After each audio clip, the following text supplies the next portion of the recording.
kailan po talaga nagsimula, naghigpit? Anong taon po, kung natatandaan po ninyo, nagsimula maghigpit ang China para hindi na kayo mangisda doon sa lugar na pinangisdaan ng inyong ninono?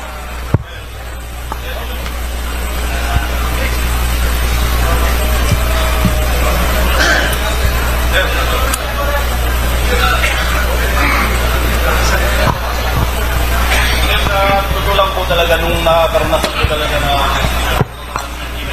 2014 po.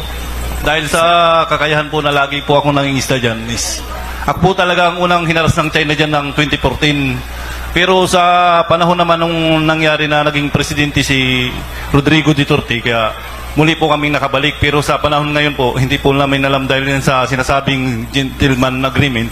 Bigla pong nag-alarma na naman ang China na nung May 14 is nakabaho di